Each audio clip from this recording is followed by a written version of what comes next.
বন্যা পরিস্থিতির আরও অবনতি হয়েছে। নতুন করে ধরলার পানিতে প্লাবিত হয়েছে কুড়িগ্রামের 5টি এলাকা। গাইবান্ধায় কোনো কোনো এলাকায় বাড়িঘর 2 থেকে 3 ফুট পানিতে ডুবে আছে। জামালপুরে পানি কিছুটা কমতে শুরু করলেও বিচ্ছিন্ন হয়ে আছে মেলান্দহ মাহমুদপুরের সড়ক যোগাযোগ। সহকর্মীদের তথ্য ছবিতে প্রতিবেদন।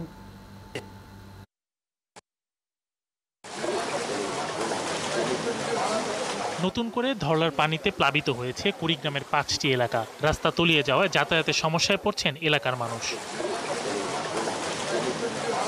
পানিতে বন্দী এসব এলাকার মানুষ সবচেয়ে বেশি সংকটে পড়েছেন খাবার ও শুদ্ধ পানি। পানি আসছে, মানুষের কাজ কাম কি করে খায়, হঠাৎ পানি আসার কারণে আমাদের অনেক কষ্ট হইতেছে। রাস্তাঘাট তলিয়ে গেছে, আবার বাড়ি তলিয়ে গেছে। বর্তমানে কুড়িগ্রামে ব্রহ্মপুত্র, ধরলা, দুধকুমার সহ সবগুলো নদীর পানি বেড়েছে। এতে নদী তীরে এলাকায় তলিয়ে গেছে ফসল, ভেসে গেছে পুকুরের মাছ।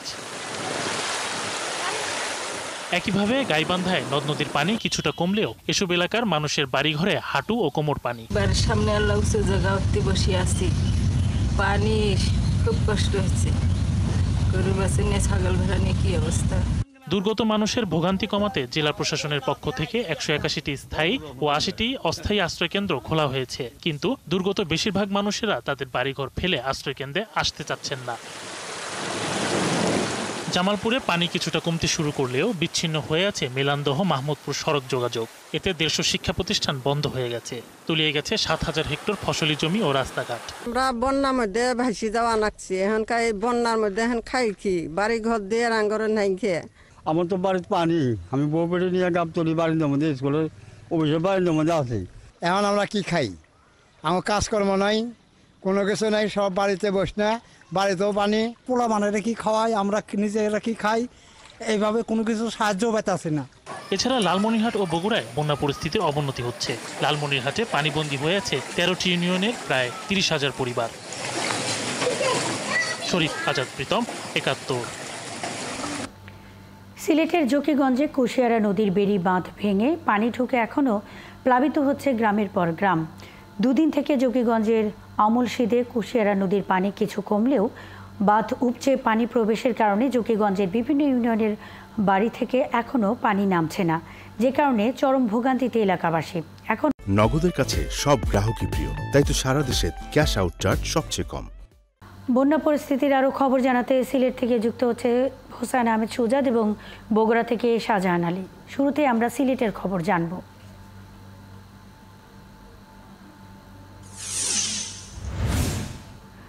সুজাত, বেড়িবাঁধ সংস্কারের কাজ কি শুরু হয়েছে কিনা, এখন সেখানকার কি অবস্থা দেখছেন এবং মানুষের দুর্ভোগ কেমন দেখছেন, ত্রাণ কার্যক্রমের কি অবস্থা?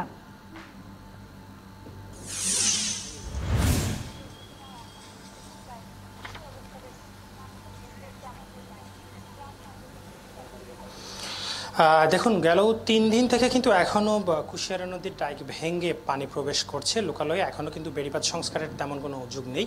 তবে ভয়াবহ যে অবস্থাটা হচ্ছে যে জকিগঞ্জ উপজেলার বারোহাল ইউনিয়ন যেটি রয়েছে, সেই ইউনিয়নের বেশ কিছু গ্রাম কিন্তু গেল 1 মাস থেকে পানির নিচে আছে, যেটা সকাল থেকে আমি দেখাচ্ছিলাম আপনাদের। বিশেষ করে বারোহাল ইউনিয়নের মৈনতল গ্রাম, মাঝগাঁও গ্রাম এবং খিলো গ্রামের বেশ কিছু এলাকা এখনও পানির নিচে নিমজ্জিত। এই সকল এলাকার মানুষ গেল 1 মাস থেকে ঘর থেকে বের হতে পারছে না। এই মুহূর্তে আমি যে গ্রামটিতে আছি এটি হচ্ছে জকিগঞ্জ উপজেলার বারোহাল ইউনিয়নের খিলো গ্রাম, নবাবী মসজিদ রোড।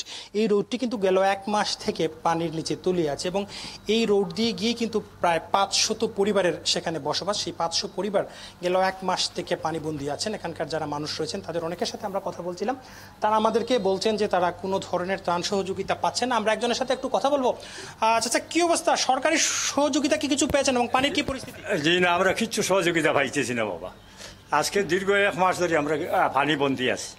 মসজিদেও যাইতে পারি না, কোনো দিকে বাহিরে বাড়িতে পারি না, কোনো সাহায্য সহতা আমাদের এদিকে আসছে নাই। মেম্বার চেয়ারম্যানও খবর করে নাই। এইরকম অবস্থায় আমরা আছি গ্রামের মধ্যে।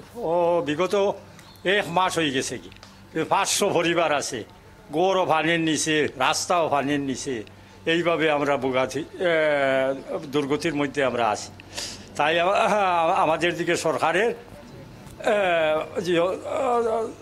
নজরটা রাখা খান আমরা আমি মনে করি ভালো হইব। মুন্নি, আপনি শুনছিলেন যে আমরা একজন গ্রামের বাসিন্দার সাথে কথা বলছিলাম। তিনি বলছেন যে গেল 1 মাস থেকে বারোহাল ইউনিয়নের প্রায় 500 পরিবার এই খিলো গ্রামের পানিবন্দী আছেন, তাদের কেউ খোঁজখবর নিচ্ছেন না এবং তারা ত্রাণ পাচ্ছেন না। বিশেষ করে এসব এলাকায় আমরা যেটা দেখেছি যে বিশুদ্ধ খাবার পানি সংকট দেখা দিয়েছে এবং মানুষজনের ঘরে কিন্তু চাল রয়েছে, তারা চুলোয় রান্না করতে পারছেন না। সব মিলিয়ে আসলে বন্যার যে কি পরিমাণ ভোগান্তি সেটা কিন্তু যোগীগঞ্জ উপজেলার এই বারোহাল ইউনিয়নে আসলেই দেখা যায়। হোসেন আহমেদ সুজাত খবর রাখতে থাকুন, আমাদের সঙ্গেই থাকবেন। আমাদের আরেক সহকর্মী শাহজাহান আলী বগুড়া থেকে যুক্ত হয়েছেন, কথা বলছি তার সাথে। শাহজাহান, নতুন করে কোন কোন এলাকা প্লাবিত হয়েছে, পানি আরও বেড়ে যাবার কোনো শঙ্কা আছে কিনা এবং পানিবন্দী মানুষের সহায়তায় সরকারি বেসরকারি কি তৎপরতা দেখছেন?